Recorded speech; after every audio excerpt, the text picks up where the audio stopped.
enthousiasme, je ne perds pas de vue qu'une telle invitation implique fatalement une grande responsabilité. Car en effet, pour qui connaît les Camerounais, il doit bien savoir qu'ils sont très exigeants et tolèrent difficilement les charlatans. Ma tâche est d'autant plus ardue que mon intervention se situe après celle de brillants orateurs. En effet, il est difficile de prendre la parole après des gens qui excellent à l'oral. On est obligé, sinon de faire mieux, en tout cas de faire à peu près comme eux. Alors, je suis Rodrigue Boda, on l'a dit.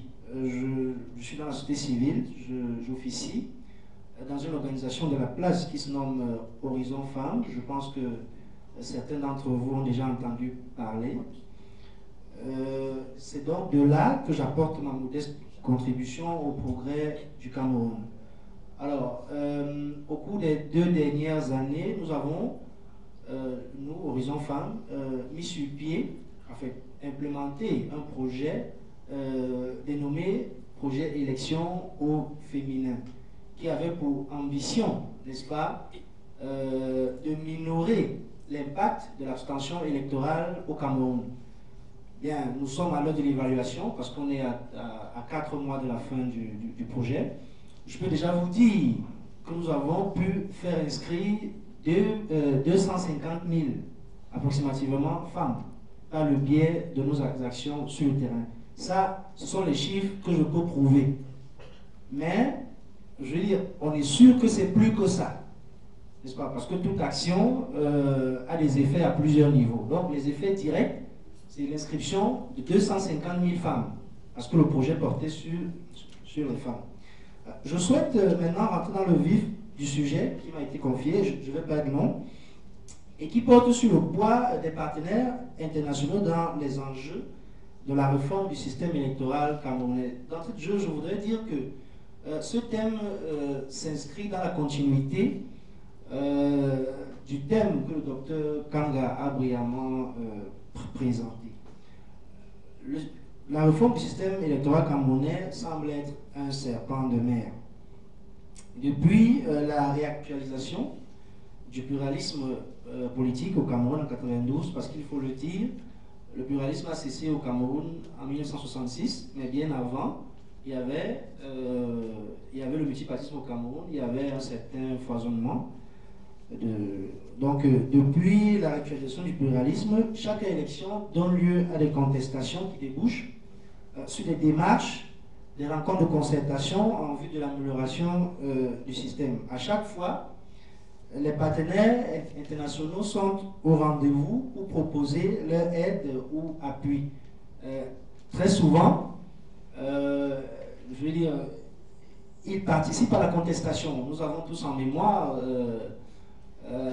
la démarche peu diplomatique de Mme Frances Cook en 92, ou plus récemment encore, la sortie peu diplomatique du chef de la délégation de l'Union européenne au sujet de la nomination des membres de l'ECAM. Il avait utilisé des termes vraiment très très durs pour qualifier le régime de Yaoundé. Donc très souvent, il participe à la contestation. Mais à chaque fois, il y a toujours une once d'insatisfaction.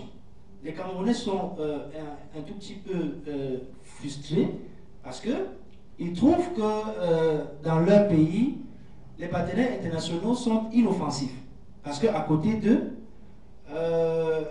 ces partenaires sont souvent décisifs, n'est-ce pas, pour l'avènement d'une démocratie effective. Mais on se rend compte qu'au Cameroun, les partenaires ne réussissent pas, n'est-ce pas, à faire changer la donne. C'est quoi le problème? Je voudrais dire que le Cameroun est l'un des rares pays en Afrique qui finance intégralement son processus électoral. C'est important. Le Cameroun finance tout son processus électoral. Vous savez, ce qui est arrivé à la Côte d'Ivoire est en partie lié au fait que c'est les Nations Unies qui ont tout financé. En fait, c'est la communauté internationale qui a financé le processus d'un bout à l'autre. Ça veut dire, en ce moment, on perd un peu le contrôle de la chose. Mais au Cameroun, ce n'est pas le cas. Donc, nous faisons toujours l'effort, n'est-ce pas, de financer le processus. Et vous allez voir comment ça impacte, n'est-ce pas, l'attitude des uns et des autres.